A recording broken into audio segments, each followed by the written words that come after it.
When the first wave of Mario Kart 8's Booster Course DLC dropped, myself and many others were less than impressed. The overall course selection, I thought, wasn't very good to begin with. There was a lot of corner cutting, the tracks didn't really fit into the quality of other things in Mario Kart 8. It wasn't very good overall. Now Nintendo has dropped Wave 2 of the DLC, and not only are the new contents better than what was in Wave 1, they went back and fixed some of the issues in Wave 1 of the DLC.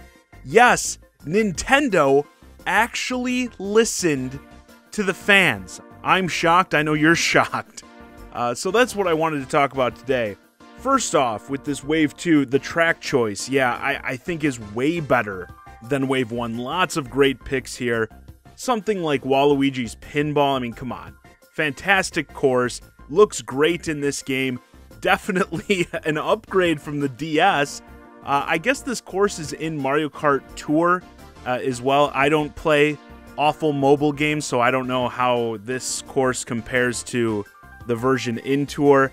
And speaking of, I do kind of like that we're getting tracks that were previously exclusive to Tour, because even though that game plays like absolute trash, I mean, nobody with any actual taste in games would play a title like Mario Kart Tour, because the actual gameplay, just flicking your thumb back and forth, is god-awful, it's terrible. But admittedly, there are some decent tracks in it, and this Mario Kart 8 DLC allows me to play them in an actual, real game. Like the New York Minute in this wave, definitely not my favorite track in this DLC, but it's a nice little course, so that's an aspect I think is really cool with these DLC packs. And these courses, like I also said in the original video, are already fairly good looking. They don't need as much work as, say, an N64 course to be brought up to date in this game. Which, speaking of Mario Kart 64, in terms of my issues with the track inclusions from the first wave, Choco Mountain I thought was such a waste. One of the most forgettable tracks from not just Mario Kart 64, I'd say pretty much any Mario Kart.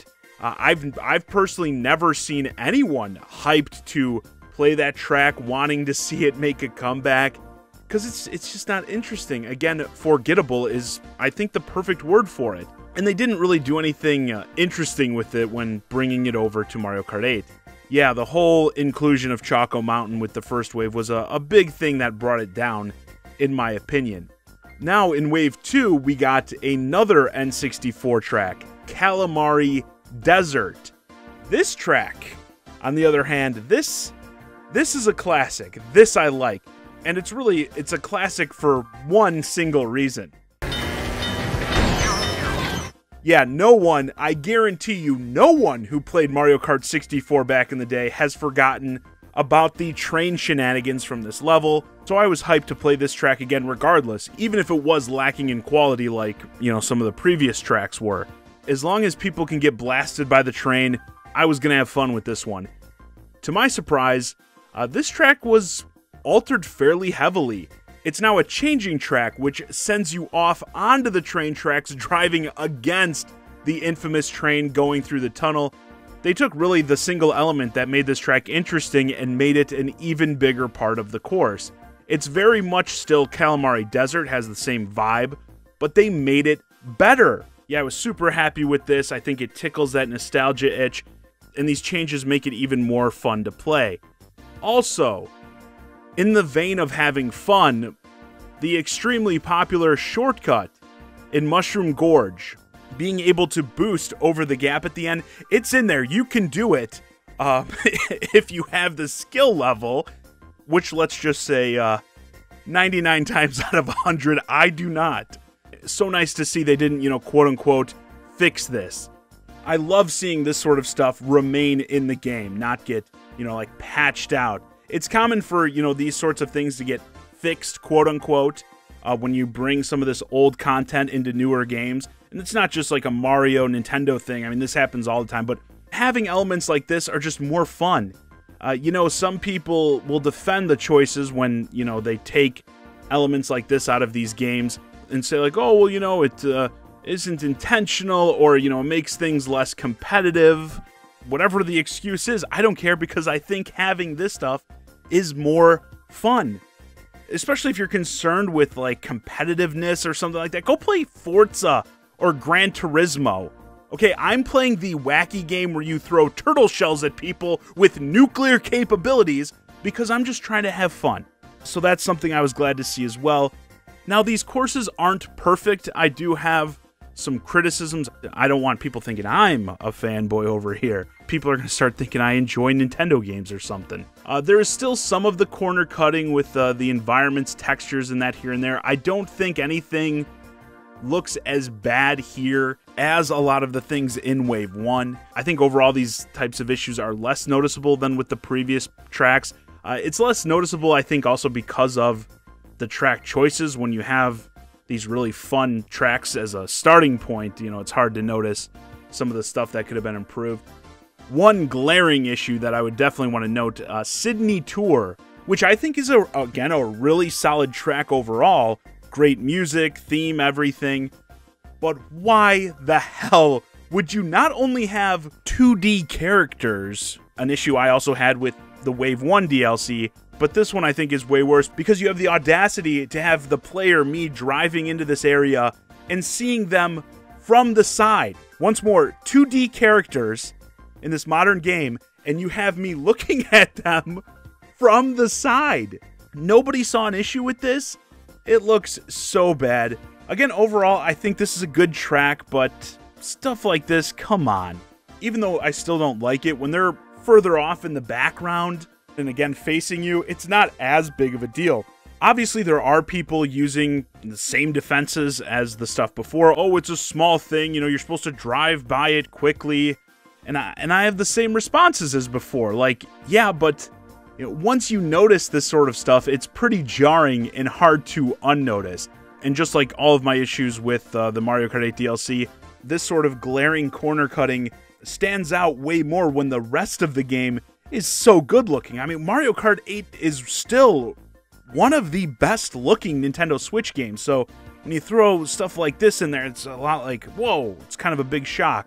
Not to mention, this is also not one of the most, but the most successful Nintendo Switch game. The absolute #1 bestseller. And it's a port, to begin with, of a Wii U game. This title has made enough money that if they wanted to remake every Mario Kart level from every game from the ground up, they should have the money, the resources to do it. So, again, having these sorts of issues, keeping this sort of stuff in there is ridiculous, in my opinion. There are some smaller things, too, like the removal of some of the sound effects, like in Luigis Pinball. I just thought it was kind of weird. It's one of those things that, if you aren't familiar with the original course, you wouldn't even know it's missing. The physics on that, what was it, the dessert level, Sky High Sundae, were a little weird.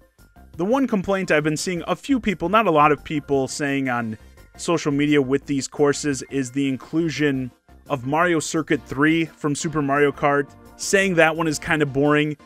I can't really argue too much with you on that, but this is a very old course from a game that played very differently from all the other Mario Kart games that would come after it. So I think it gets a little bit of a pass. Like, I want to see a little bit, a splash of things from the original game come into this. I think it's good to see that, have this really be a celebration of the entire history. But yeah, when you bring something over from that era into this, it's kind of hard to do. You also, I mean, they could do a lot more changes, make it more exciting, but then it would lose a lot of that feel. With, like I said, the Calamari Desert, even though it's got the changes, it still very much has the same feel. And I think you kind of would lose that with doing too much to the Super Mario Kart levels. Maybe I'm just nostalgic because, that's one of the games I grew up. I'm an old man. I grew up with Super Mario Kart. Okay, I'm more so Mario Kart 64, but Super Mario Kart was a part of my childhood. So it's kind of nostalgia play for ancient people like me. But yeah, overall, my complaints, the good heavily outweighs the bad with these new courses. Now, here's the thing. Wave 2 didn't just bring us this new content, it also included updates for Wave 1 that fixed some of those issues, make things a little bit better. A lot of it isn't too major, like adding the mud and dirt effects to the tires on the appropriate terrain. Something that's, yeah, it's small, but it definitely helps make these courses fit a bit better into Mario Kart 8.